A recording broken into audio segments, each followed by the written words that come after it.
Hello বন্ধুরা, মিনামো কিচেনে আপনাদের অনেক অনেক ভালোবাসা জানিয়ে আজকে আবার একটা নতুন রেসিপি নিয়ে চলে এলাম। আজকে আমি বানিয়ে দেখাবো একদম রেস্টুরেন্ট স্টাইলের চিকেন পকোড়া। তার জন্য আমি এখানে হাফ কেজি মাংস নিয়েছি। ওই মাংস সাইজগুলো দেখো, এরকম করে সাইজ করে নিয়েছি।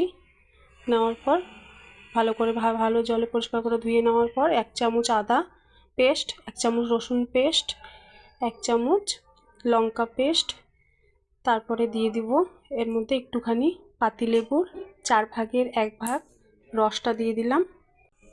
এবার হাফ চামচ ধনে গুঁড়ো, একটুখানি গোলমরিচের গুঁড়ো, 1 চামচ কাশ্মীরি লঙ্কা গুঁড়ো, এখানে দিয়ে দিলাম আমি চিলি সস, 1 চামচ সয়া সস, আর দিয়ে দিব 2 চামচ ময়দা, 1 চামচ কর্নফ্লাওয়ার, স্বাদ মতো লবণ দিয়ে দিলাম। দেওয়ার পর এটাকে ম্যাগনেট করে নিব, সুন্দর করে নিব একদম এইভাবে। এই যে আমার ম্যাগনেট করা হয়ে গেল।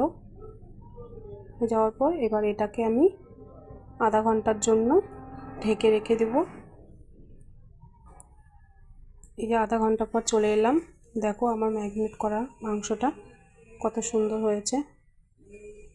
এবার আমি এখানে একটা কড়াইতে তেল গরম বসিয়ে দিয়েছি আগের থেকেই।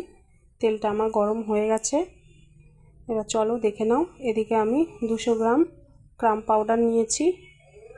এবার একটা একটা করে চিকেন আমি এর মধ্যে দু সাইডে মাখিয়ে তারপর আমি গরম তেলের মধ্যে একটা একটা করে ছেড়ে দেব। এই যে এভাবে দিয়ে গরম তেলে ছেড়ে দেব। প্রত্যেকটা এভাবে তেলের মধ্যে দিয়ে একটা একটা করে সুন্দর করে উল্টে নিব। দেখো কালারটা কত সুন্দর এসেছে। হ্যাঁ বন্ধুরা, এটা ভাজার সময় কিন্তু গ্যাসের ফ্লেমটা একদম কম আঁচে ভাজতে হবে, নাহলে কিন্তু ভেতরে সেদ্ধ হবে না আর উপর থেকে পুড়ে যাবে।